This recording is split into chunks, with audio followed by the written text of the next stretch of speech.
La Russie recommence. Ces avions de chasse semblent incapables de rester en dehors de l'espace aérien, où ils n'ont rien à faire, surtout dans la région de la Baltique. Encore et encore, ces avions volent sans aucun avertissement préalable, violant l'espace aérien d'autres pays lors de missions secrètes pour faire on ne sait quoi au nom de leur pays. Mais cette fois, les avions russes ont échoué. Deux F-35 italiens ont intercepté un Su-24 et un Su-27 russe dans l'espace aérien de l'OTAN. Que va-t-il se passer ensuite? C'est la question que tout le monde se pose. Le 13 août, United 24 Media a rapporté qu'une paire de F-35 italiens avait décollé en urgence pour intercepter deux chasseurs russes volant dans l'espace aérien, là où ils n'auraient pas dû se trouver. Les avions ne sont pas partis d'Italie. Au lieu de cela, ils sont venus de la base aérienne d'Amari en Estonie, d'où ils sont allés à la rencontre des avions russes, qui empiétaient sur l'espace aérien balte. La mission a été réalisée dans le cadre de la police aérienne de l'OTAN, que nous détaillerons plus tard dans la vidéo. Selon Army Recognition, le déploiement des F-35 italiens marque la première fois qu'ils sont utilisés dans le théâtre balte. Et cela fait suite à un événement survenu quelques jours plus tôt, lorsque des avions Gripen hongrois ont été contraints de décoller pour faire face à une menace russe. Deux incidents de ce genre en quelques jours nous montrent que la Russie devient plus audacieuse, ou peut-être plus téméraire, dans ses tentatives d'intimider les États baltes et l'OTAN dans son ensemble. C'est une escalade. La Russie effectue des manœuvres aériennes pour tester et provoquer les forces de l'OTAN, et la réponse de l'OTAN était à la hauteur de la provocation. Maintenant, si cela laisse entendre que les avions russes ont été abattus, eh bien ce n'est pas le cas ici. L'OTAN est bien plus maligne que ça. Elle ne risquera pas une guerre avec la Russie pour des avions violant l'espace aérien de l'Alliance. Mais en même temps, elle ne peut pas permettre à la Russie de s'en tirer après de telles violations flagrantes du droit international. Comme le souligne Army Recognition, les avions russes opéraient sans transpondeur ni plan de vol. Les deux sont délibérés. Sans plan de vol, il est impossible de savoir ce que faisaient les avions en cas de crash ou de capture par un autre pays. Quant aux transpondeurs manquants, ces dispositifs électroniques permettent aux contrôleurs aériens de détecter et de suivre tout avion entrant dans leur espace aérien. Il est clair que les avions russes n'avaient pas de transpondeur pour rester discrets, mais ils ont échoué. Les F-35 italiens ayant intercepté les avions russes font partie de la posture Quick Reaction Alert de la base d'Amari en Estonie, selon Army Recognition. Selon Forces News, une Quick Reaction Alert est un état de préparation et un mode opératoire de la défense aérienne, maintenu en permanence par les alliés de l'OTAN. Les avions de l'OTAN opérant sous une Quick Reaction Alert disposent d'équipages en alerte, 24 heures sur 24, prêts à décoller à tout moment, pour servir de première ligne de défense contre une menace entrante. Cela pourrait signifier que ces avions ciblent des menaces actives sur le territoire de l'OTAN. Ce n'est pas ce qui s'est finalement passé le 13 août. Au lieu de cela, les F-35 italiens ont pris leur envol et se sont approchés à portée d'interception des chasseurs russes. Sachant qu'ils étaient découverts, les pilotes russes ont fait comme d'habitude. Ils sont vite retournés dans l'espace aérien russe. Malheureusement, on ne sait pas combien de temps les avions russes ont survolé l'Estonie, ni ce qu'ils ont pu apprendre avant que les F-35 ne les rejoignent. Mais la question évidente demeure. Que se serait-il passé si les F-35 italiens avaient été plus qu'intercepté les avions russes? Cela aurait été une mauvaise nouvelle pour la Russie selon les spécifications du F-35. Fabriqué aux États-Unis, le F-35 est une plateforme aérienne de 5e génération qui a été conçue pour remplacer les F-16 et les ADIX Thunderbolt américains, selon le site web de l'États-Unis Air Force. Rapide, furtif et conçu pour survivre, il sert aussi de chasseur multirôle. Les moteurs du F-35 produisent 43 000 livres de poussée et atteignent Mach 1,6. L'autonomie n'est pas un souci. Les F-35 parcourent plus de 2170 km avant de ravitailler. Si des ravitailleurs aériens sont déployés le long de leur itinéraire prévu, ces avions peuvent même rester en vol indéfiniment, ou du moins aussi longtemps que les ravitailleurs ont du carburant à leur fournir. Les F-35 ont un plafond de vol de 15 000 mètres et peuvent être équipés d'une gamme variée de munitions, selon la mission à accomplir. Parmi ces armes se trouve un canon Balkan M61A2, qui est un canon rotatif à 6 tubes de 20 mm, capable de tirer 6000 coups par minute, même si, en général, l'avion n'est équipé que de 180 obus. Si le canon ne suffit pas, un F-35 peut également emporter une gamme de missiles, dont des Air Intercept Missiles 120 AMR-AM, des Air Intercept Missiles 9X Sidewinder et des bombes guidées Guided Bomb Unit 31 à guidage direct. Elles sont idéales contre des cibles au sol, les Joint Direct Attack Munitions étant des kits d'ailes ajoutés à des bombes classiques pour délivrer une force explosive dévastatrice. Les AMR-AM et les Sidewinder seraient bien plus adaptés pour abattre d'autres avions lors de combats aériens. D'ailleurs, aucun des 2 avions russes envoyés dans l'espace aérien de l'OTAN le 13 août ne rivalise avec le F-35. Le Sukhoi Su-24, Fencer avion d'attaque et d'interdiction, est en service depuis 1975. Cela en fait cependant un avion de l'époque soviétique. Le pilote russe pilotait peut-être un Su-24M, version améliorée de l'appareil mis en service en 1983. Le Su-24, classé chasseur de 4e génération, est nettement plus ancien que le F-35. Le Su-24 a de bonnes spécifications pour un avion de chasse de 4e génération. Il peut atteindre une vitesse maximale de Mach 1, c'est rapide.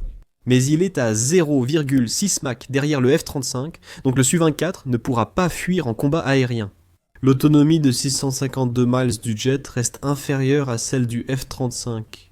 Un pilote de F-35 pourrait poursuivre un Su-24 resté hors de portée et le forcer à épuiser son carburant, l'obligeant à quitter la zone de combat. En ce qui concerne l'armement, le Su-24 peut transporter des armes nucléaires, ce qui n'est pas très utile dans un combat direct contre un F-35, ainsi que des missiles RR à guidage infrarouge, 20 pôles R-60 infrarouge et des missiles guidés KH-23, un armement correct. Mais cela importe peu face à un chasseur plus rapide, plus puissant, et sachant exactement où il est. Le Sukhoi 27 ne s'en sort pas beaucoup mieux. Un autre avion de chasse de 4e génération, le Sukhoi Wing-7, est entré en service en 1984 et était à l'époque un pionnier.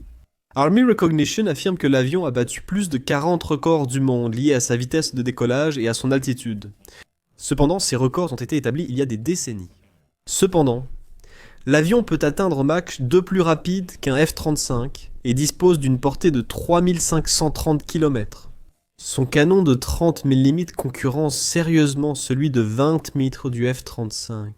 Équipé de missiles RR, Wimpel R-73 et Wimpel R-27, l'avion devient une menace aérienne, bien plus dangereuse que le Sukhoi 24. Si l'un des avions russes devait tenir tête au F-35, ce serait le Sukhoi 27.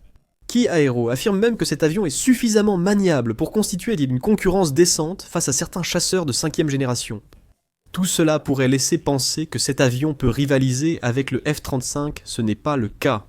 The National Interest a indiqué en février 2024 que malgré ses spécifications impressionnantes, le Su-27 reste inférieur au F-35. Aerocorner souligne aussi que la furtivité du F-35 lui donne un net avantage sur le Su-27. Certes, le chasseur russe peut être plus rapide et avoir une meilleure portée. Mais la silhouette discrète du F-35 et ses matériaux capables d'absorber les signaux radars signifient qu'il pourrait surprendre le chasseur russe dans un véritable engagement aérien. Cela ne s'est pas produit le 13 août, parce que l'OTAN voulait montrer à la Russie qu'elle pouvait voir exactement ce que faisaient ses chasseurs. Si c'était un vrai combat aérien, ce ne serait même pas rapproché. Le F-35 se serait approché sans être repéré, et les Su-24 et Su-27 ne l'auraient su que lorsque les missiles ont été tirés. Peut-être que Army Recognition résume le mieux la situation dans son rapport sur l'incident impliquant le chasseur russe. Le F-35 Lightning II italien marque un bond capacitaire. Son profil furtif, ses radars avancés et ses capteurs électro-optiques, ainsi que sa capacité de partage de données en réseau, lui permettent de détecter, classer et suivre de multiples menaces bien avant d'être détecté en retour. Ce saut générationnel fait toute la différence. Les chasseurs russes étaient bons à leur époque. Le F-35 est excellent aujourd'hui. C'est pourquoi il joue un rôle clé dans la mission de police aérienne de l'OTAN, mentionnée plus tôt dans la vidéo. Le journal de la défense du Royaume-Uni rapporte que l'OTAN a déclaré avoir intercepté un avion russe. Selon le journal, cette déclaration a permis à l'OTAN d'expliquer comment la mission de police aérienne est conçue pour protéger l'espace aérien de l'Alliance, et d'agir comme une garantie pour les membres de l'OTAN qui ne possèdent pas leurs propres avions de chasse, comme l'Estonie. L'événement du 13 août a montré la réactivité de la mission face à une menace. Le communiqué poursuit en affirmant, comme le souligne le Royaume-Uni Defense Journal, que la mission de police aérienne est purement défensive, ce qui est une autre raison pour laquelle aucun missile n'a été tiré en direction des avions russes. L'OTAN, elle-même, fournit quelques détails supplémentaires, en précisant que la mission de police aérienne n'est pas un concept nouveau. Elle a été créée en 1961, au plus fort de la guerre froide, pour servir de mesure de défense et de dissuasion. Cet objectif reste inchangé, comme vu le 13 août. L'OTAN définit aussi des missions dépassant l'interception d'avions de chasse russes, violant le droit international. L'OTAN affirme que protéger l'intégrité de l'espace aérien est une mission permanente en temps de paix et contribue à la défense collective. C'est un signe clair de cohésion, de responsabilité partagée et de solidarité au sein de l'Alliance. De plus, les forces de police aérienne de l'OTAN apportent également leur soutien aux avions civils en détresse lorsqu'ils ont, par exemple, perdu le contact avec le contrôle du trafic aérien. En d'autres termes, 2 F-35 italiens qui décollent en urgence pour intercepter un Su-24 et un Su-27 russe, c'est exactement ce pourquoi la mission de police aérienne a été conçue. Et lorsque ce n'est pas le cas, les avions civils peuvent donc bénéficier de la capacité de la mission à réagir rapidement aux problèmes identifiés dans le ciel. Tout cela est très bien, mais la véritable question qu'il faut se poser maintenant est de savoir ce que signifie réellement l'entrée des avions russes dans l'espace aérien de l'OTAN. The Economic Times a posé une question exagérée. La Troisième Guerre mondiale va-t-elle commencer ? Son titre a retenti dans son reportage sur l'incident. L'article n'offre aucune véritable explication sur les raisons pour lesquelles ce dernier incident serait le signe d'une nouvelle guerre mondiale. Ce qui signifie qu'il est juste de dire que non, la Troisième Guerre mondiale ne commence pas. Enfin, en quelque sorte. Bien que l'Economic Times ait peut-être choisi la voie du choc et de la surprise avec son titre, il se pourrait que ce ne soit pas aussi éloigné de la réalité qu'il n'y paraît au premier abord. Oui, la Troisième Guerre mondiale ne commence pas dans le sens où des avions de chasse russes larguent des bombes au-dessus de la Baltique, et où les avions de l'OTAN répliquent en les abattant. Cependant, les mots « Troisième Guerre mondiale » ne sont pas aussi déplacés qu'ils en ont l'air. Un Russe éminent semble certainement penser que le monde est au bord du gouffre. Le 28 juillet, le ministère russe des Affaires étrangères a publié les propos tenus par le ministre russe des Affaires étrangères, Sergueï Lavrov, lors de sa participation au 11e Forum national éducatif de la jeunesse Terror Scientia. Sergueï Lavrov a surtout évoqué la guerre, citant notamment cette phrase clé. De nombreux politologues, universitaires et experts soutiennent sérieusement qu'une troisième guerre mondiale n'est pas seulement inévitable, mais qu'elle est déjà en cours sous de nouvelles formes. Depuis l'agression de l'Occident contre la Yougoslavie en 1999, puis contre l'Irak, la Libye et la Syrie, tous ces pays du Moyen-Orient sont aujourd'hui plongés dans le chaos. Bien sûr, il y a une bonne part de la Russie qui joue au jeu des reproches envers l'Occident avec ses remarques. Le fait que Lavrov parle de Troisième Guerre mondiale en dit long.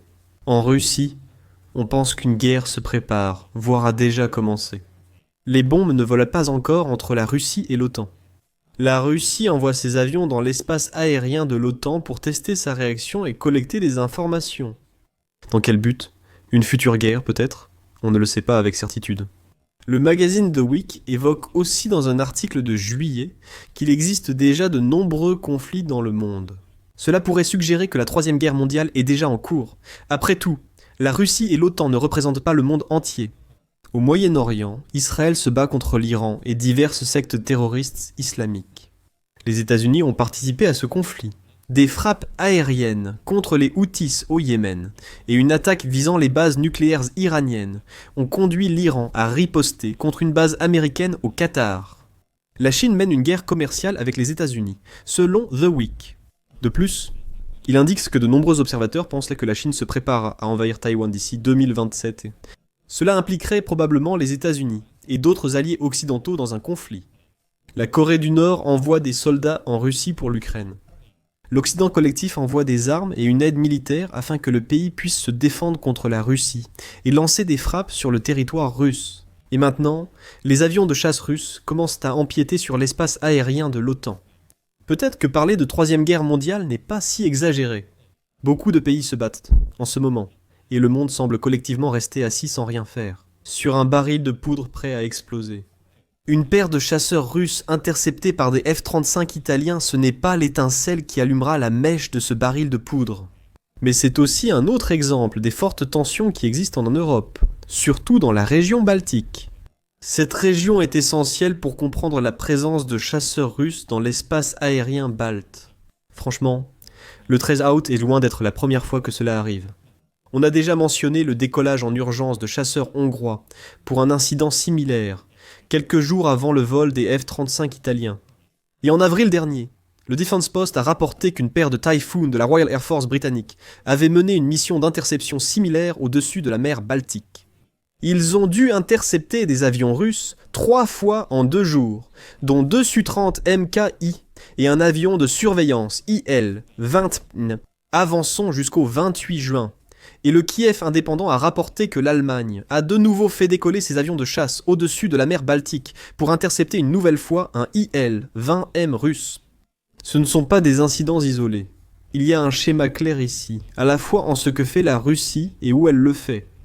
La région baltique est une cible pour la Russie, et ceux qui vivent dans les États baltes d'Estonie, de Lituanie et de Lettonie le savent.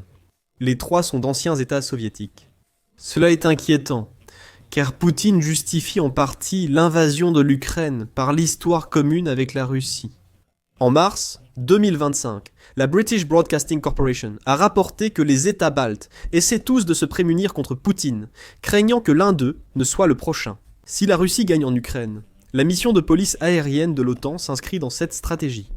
Il en est de même pour la décision de l'Estonie d'installer des dents de dragon, des défenses de antichars, sur son côté du pont la séparant de la Russie. Cela sert d'indicateur clair que le pays pense que la Russie pourrait bientôt arriver en force. Même en remontant au début de la guerre en Ukraine, il y a des signes d'alerte venant des États baltes, qui montrent qu'ils pensent être les prochains sur la liste de Poutine. En juillet 2022, LSM a indiqué que près de 30% des civils lettons de langue maternelle lettonne estiment que Poutine tentera ensuite de conquérir les États baltes. Ce n'est pas juste de la panique interne à ces États. En juillet, le secrétaire général de l'OTAN, Mark Rutte, a averti que la Russie pourrait attaquer l'Estonie dans les 5 à 7 ans. Si l'OTAN ne parvient pas à augmenter les dépenses de défense collective et à développer le niveau de préparation des forces nécessaires pour stopper la Russie dans son élan, si cette invasion avait lieu, elle déclencherait l'article 5 de la charte de l'OTAN, qui oblige tous les membres à venir en aide à tout autre membre attaqué sur son propre territoire. Comme l'a dit Rutte au New York Times en juillet, nous avons déjà tous les plans prêts. Si l'Estonie est attaquée, notre réaction sera dévastatrice. Si ce n'est pas un discours de combat, qu'est-ce donc ? Encore une fois, il est important de souligner que 2 avions russes entrant dans l'espace aérien balte, ce n'est pas une attaque. Si l'on veut, cela devient une chose courante. C'est évidemment préoccupant. Ce qui semble se passer, c'est que Poutine teste l'OTAN, alors qu'il tente de recueillir des informations sur la région, que beaucoup pensent qu'il visera après l'Ukraine. Le dirigeant russe s'attendait probablement à ce que l'OTAN intercepte ses Su-24 et Su-27, même s'il ne s'attendait pas à ce que ce soit des F-35 italiens qui le fassent. Cela ne l'arrêtera pas. Il y aura forcément d'autres avions russes qui survoleront illégalement la région de la Baltique, tout comme c'était le cas avant l'incident du 13 août. C'est un test à visée démonstrative. Un dirigeant russe provoque l'OTAN et tente d'intimider les États baltes, conscients de leur absence de force aérienne hors la police du ciel assurée par l'OTAN. Pris comme un incident isolé, le fait que des F-35 interceptent des chasseurs russes dans l'espace aérien de l'OTAN est une provocation, mais ce n'est pas un incident majeur. Mais lorsqu'on considère cela comme faisant partie d'une campagne beaucoup plus large d'incursion dans l'espace aérien et de rhétorique sur la Troisième Guerre mondiale, peut-être que l'Economic Times n'est pas aussi loin de la vérité, avec son titre incendiaire qu'il n'y paraît. La Troisième Guerre mondiale pourrait effectivement arriver. Certains diront même qu'elle a déjà débuté et qu'il ne reste qu'une question de temps, avant que les États baltes ne deviennent belligérants. Mais peut-être que Poutine n'aura jamais l'occasion d'étendre sa guerre en Ukraine jusqu'aux frontières de l'OTAN.